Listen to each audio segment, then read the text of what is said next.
All right, back to it now with my good friend Pete Hoekstra, who's here every Monday.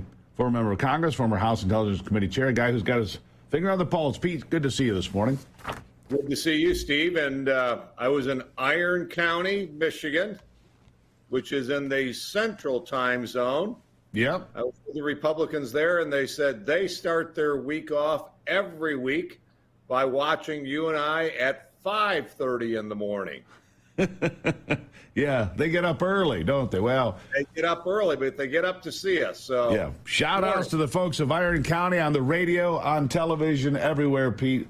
And I'll be up there in Copper Harbor here next weekend for a bit. So we'll see that. It's a beautiful part of the country that just is, it's God's country, but it's a long way from where we are in Michigan, isn't it?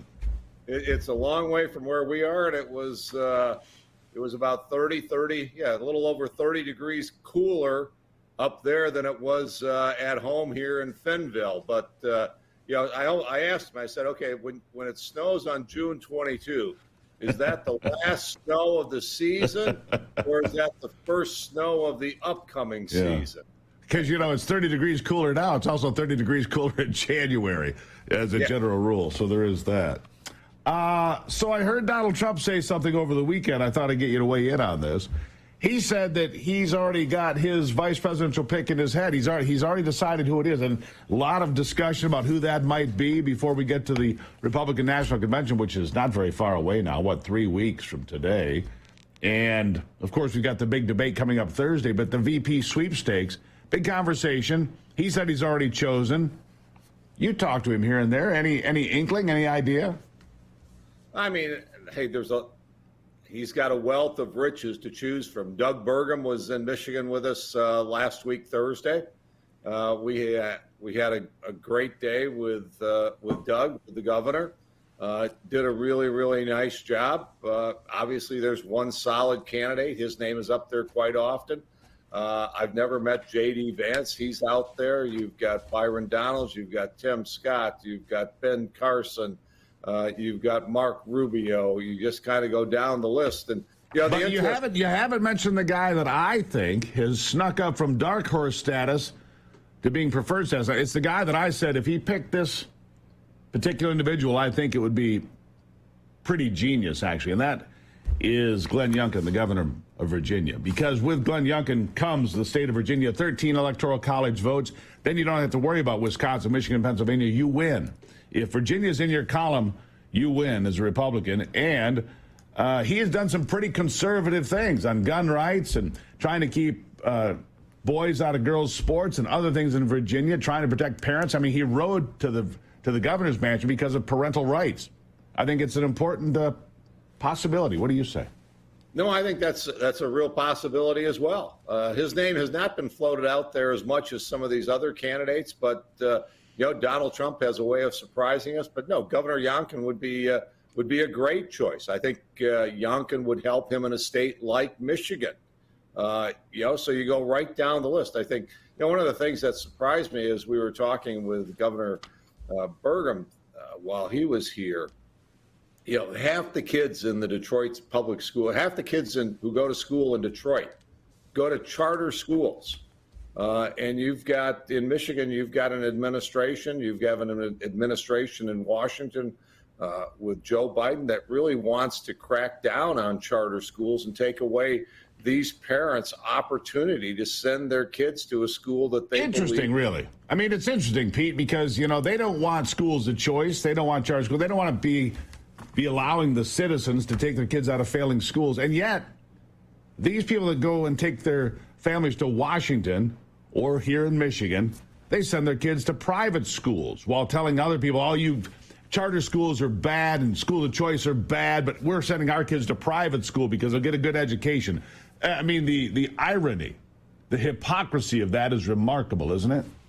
It really is. And I think that would be a very, very powerful message for President Trump to take into places like Detroit, Philly, Pittsburgh, Milwaukee. Milwaukee really where the whole charter school movement and school choice thing originated from, and talking about his support for parental choice and for schools that work for the kids. And so, I think we're full of good news this morning. I think Youngkin would be a great choice. School choice would be a great opportunity for the president to leverage. And it's been a pretty good ride lately. Obviously, we've got a little over 4 months to go to the election. 3 months before people start voting. But I like where we're at. I like what the president is doing and his campaign is doing. And well, the big rally in Philadelphia, again, Donald Trump going to places that Republicans generally don't go.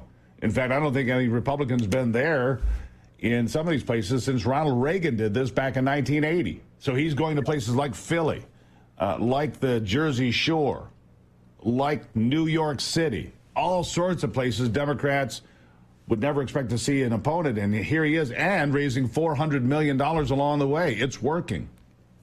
I think you're absolutely right. It is working. The concern that I've had, we've talked about this before. Republicans going into these kinds of places and asking for the vote. We need to make sure we have the follow-up so that we're not here on November 6th and saying, wow, what happened? Once again, we're at 10% of the African-American vote, rather than the 20 to 23% that were showing up in some of the polls. We need to make sure that we now turn what is in the polls into a reality. We do that, and Donald Trump runs away with this election. Republicans need to unite, get new voters in. But, I mean, Donald Trump is doing can you believe it? The head of the Teamsters, and I had a great relationship with the Teamsters when I was in Congress. Jim Hoffa was a friend of mine. I probably only had an 8 to 10% voting record on union issues. But we developed a great relationship and said, hey, on the issues that we agree on, we're going to fight together. On the issues where we disagree, we'll have our arguments, we'll have our fights, but we're still going to stay friends. And so Donald Trump inviting the head of the Teamsters to come to speak to the RNC is, I think, great. I was invited by the Teamster to go to their national convention. Well, it's a big move. Again, it's reaching out to groups that are traditionally Democrat strongholds and say, hey, why don't you come have a conversation with us? Maybe we agree, maybe we don't, but let's have a conversation, America, and see where we're going. It's brilliant strategy. It really is. And he's having the conversations with Mitch McConnell, with Mitt Romney. I don't know if he's having a discussion with Larry Hogan, but he told the governor of Maryland, hey, I'm endorsing you. I want you in the U.S. Senate, and I want to work with you. Hopefully Larry Hogan will reciprocate as well. But well, here's the thing. Larry Hogan, very Rhino-esque, shall we say, but a heck of a lot better than the alternative, and he is ahead in Maryland right now. And can you imagine getting a Maryland Senate seat or even a New Jersey seat if Gold Bar Bob stays in this thing? It may be a remarkable turn of events and give Donald Trump real clout, politically speaking, real political muscle in a second term if he had 52, 3, 4 seats in the United States Senate. Pete, I got to leave it there. I don't know who wins the VP Sweepstakes. He says he's going to announce soon. I'd like to know. You'd like to know. We'll see how it plays out. Pete Hoekstra, always a pleasure. Great. Hey, have a good week. Thank you, Steve.